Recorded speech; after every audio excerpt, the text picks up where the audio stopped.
Du Trizac. Jacinthe Harel prend la relève. Stéphanie Touga est absente pour aujourd'hui. Elle anime, je vous le rappelle, co-animatrice de Harel Villemur les samedis matins, ici même au 99.5 Cube Radio. Jacinthe, bonjour. Bonjour, M. Dutrisac. Ah, lâche-moi avec M. Dutrisac, appelle-moi Benoît. Un mot sur la DPJ. Leslie Hill est arrivée, c'est une vieille de la vieille là, de la DPJ, puis elle a un plan de match, puis elle le présente. Oui, donc elle a annoncé là que les enfants de moins de 12 ans, ce serait terminé. Les enfants de moins de 12 ans qui sont pris en charge par la Direction de la protection de la jeunesse n'iraient plus en centre jeunesse, donc dans les institutions qui ressemblent, les institutions qui hébergent les jeunes de la DPJ. On sait que les jeunes de la DPJ peuvent avoir différents cheminements là, lorsqu'ils sont pris en charge par les services sociaux.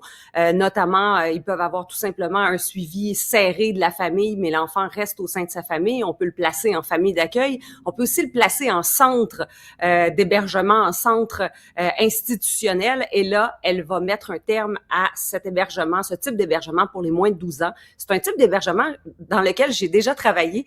J'ai commencé ma carrière, moi, dans les centres jeunesse. J'ai travaillé dans ces centres-là et je dois vous dire que j'accueille extrêmement favorablement cette décision parce qu'il n'y a rien de plus dommageable pour un enfant, particulièrement en bas de 12 ans, là, d'aller dans ces centres-là qui ressemblent littéralement à des prisons. Et j'ai travaillé en prison provinciale pour adultes aussi, à la même époque. Alors, je suis vraiment bien placée pour dire à quel point ces deux types d'institutions se ressemblent énormément. Donc, c'est très, très mauvais pour le développement d'un enfant en bas de 12 ans là, d'être placé en institution comme ça.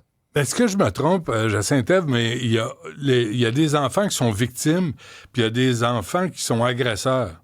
Puis oui.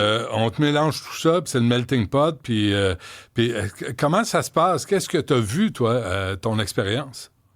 Oui, ben ces centres-là accueillent des enfants qui ont été victimes de négligence, d'abandon parental, de négligence. Oui, il y a aussi la loi sur les jeunes contrevenants qui vient aussi encadrer tous les méfaits qui sont faits par les mineurs et ces mineurs-là peuvent être placés dans ces mêmes centres. C'est sûr que au même titre qu'une prison, il y a des ailes, il y a des secteurs, il y a les secteurs pour les jeunes contrevenants, il y a les secteurs pour les jeunes qui ont vécu de la négligence parentale. Donc, ces jeunes-là ne se croisent pas, donc c'est sectorisé.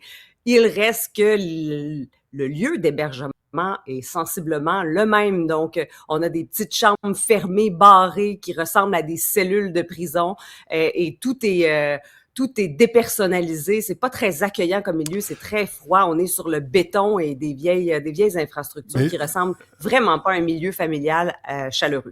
Dirais-tu que les victimes là, de DPJ, les petits pits, là, 12 ans et moins, ce dont on parle, seraient doublement victimisés, sont victimes des traitements qu'ils ont reçus, puis là, l'État, la DPJ les prend en charge, puis on les victimise en les amenant dans des espèces de centres qui ressemblent à des prisons? Absolument, ben oui, parce que en plus de ça, faut pas oublier que dans ces centres-là, ça roule 24 heures sur 24, 7 jours sur 7.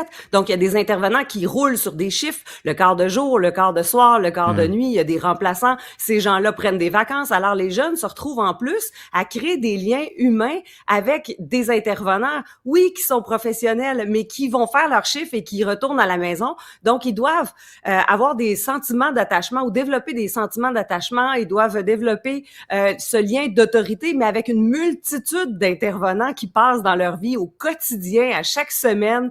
Il y a la fin de semaine et il y a les remplacements, les vacances, la rotation du personnel, ceux qui obtiennent des meilleurs postes ailleurs, des promotions ou des permanences ailleurs et qui changent. Donc, ça fait que ces jeunes-là, si je compare, par exemple, à une famille d'accueil, là, ben, ils se retrouvent pas avec les mêmes figures d'autorité ou des figures stables. Donc, ça aussi, non seulement le lieu, non seulement la structure de vie, mais il y a même les liens humains qui sont complètement déstabilisants. Et on sait que ces jeunes-là, souvent, lorsqu'ils ont vécu de la négligence au point d'être placés à la DPJ, ils ont déjà des problématiques au niveau du lien d'attachement, faire confiance à un adulte parce qu'ils ont tout un bagage avec leurs propres parents.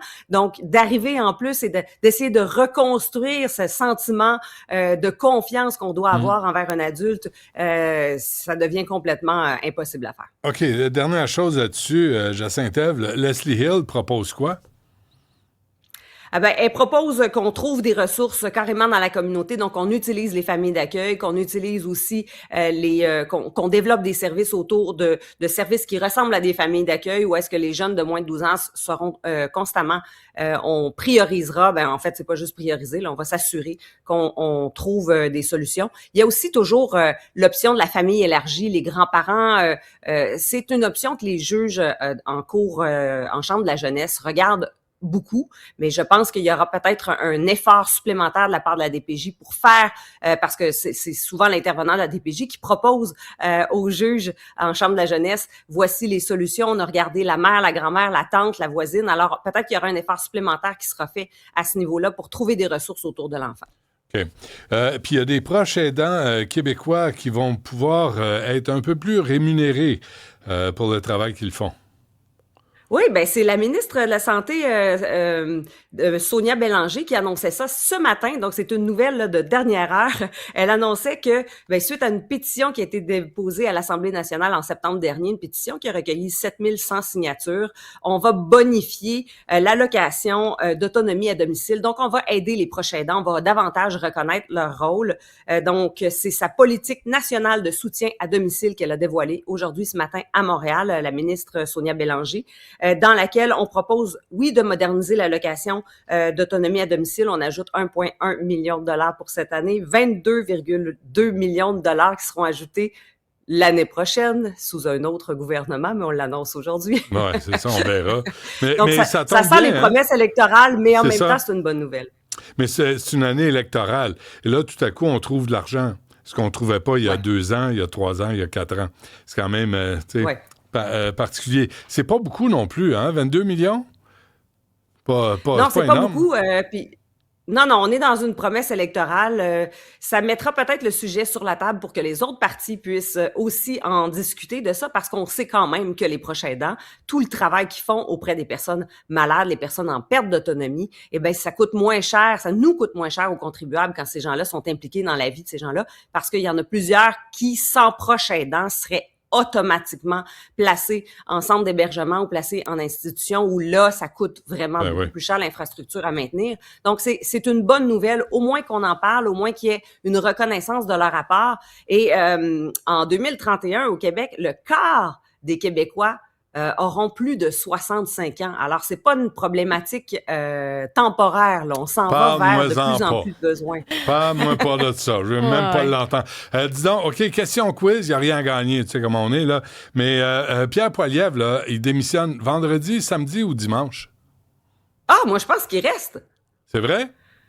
Moi, je pense qu'il reste. Il va avoir son vote de confiance. On sait qu'il y a le congrès du Parti conservateur du Canada qui se déroule en ce moment à Calgary et il sera soumis à un vote de confiance. Je serais vraiment surprise que le vote de confiance lui soit défavorable au point où je serais surprise qu'il soit défavorable et au point de le voir devoir quitter. Je ne pense pas. J'ai l'impression qu'il y a un grand fantasme là je les appelle les faux conservateurs, mais les conservateurs de nom seulement là, qui souhaitent que la chefferie du Parti conservateur soit reprise par quelqu'un qui a davantage des couleurs libérales là. Ben non, mais Jean-Saint-Ève, il était 20 points en avance. 20 points en avance, puis il a échappé le ballon, il s'est enfargé dans ses lacets, il a fait des mauvaises passes, il a calé les mauvais jeux, il est pas bon, puis il a juste fait ça dans la vie. C'est un politicien de carrière, il a aucune expérience de la vraie vie, Pierre Poilievre, puis il ne parle qu'à ses amis conservateurs. Fait qu'il est pas capable de tendre la main à d'autres pour les convaincre de se joindre à son agenda politique. C'est un échec. Ben moi, j'ai l'impression que c'est plutôt un grand succès de Mark Carney. Mark Carney, les gens le voient dans leur soupe, là. On a monté un ennemi commun auquel ça nous prend un super-héros. Et notre super-héros, là, collectivement, médiatiquement, ça semble être Mark Carney. Ça fait mal à n'importe quel chef de n'importe quel autre parti politique. Mais pourquoi Poilievre l'a pas fait? Pourquoi il l'a pas fait, Poilievre? Pourquoi il n'a pas été assez intelligent? Lui et sa gang des coms, là, qui travaillent comme des dinosaures. Comment ça qu'ils l'ont pas vu venir? C'était ça, la clé du succès, de prendre Trump comme ennemi juré. Ouais. J'ai l'impression qu'il a voulu se fier à l'intelligence des Canadiens parce que il y a quelque chose de très, très, très questionnable, très farfelu hein, dans cet épisode, ce chapitre de l'histoire du Canada où tout d'un coup, notre meilleur allié militaire, notre meilleur allié économique serait soudainement non seulement un adversaire, on le qualifie même plus d'adversaire, les États-Unis, mais on le qualifie d'ennemi carrément. Ah oui. Il y a quelque chose de complètement farfelu et moi, je trouve ça très louable, un politicien qui n'embarque pas dans ces manigances. Le temps lui donnera raison, le temps possiblement lui permettra de monter dans l'estime des Canadiens. Tu sais que je suis un homme de sagesse, hein? Moi, je te le dis, là, l'avenir, Jacinthe-Ève, l'avenir est chinois. C'est là où on va trouver la grande démocratie, les échanges commerciaux équitables. C'est là où les droits humains respectés, l'accès des femmes au pouvoir. C'est en Chine qu'on va le trouver, pas aux États-Unis. Aie confiance. Hey, on aura un peuple docile qui marche au pas. Qui marche au pas. Oui, c'est ça qu'on veut. Bon, on t'écoute samedi matin avec notre ami Villemur, Jacinthe Varel. Merci. À la prochaine. Merci.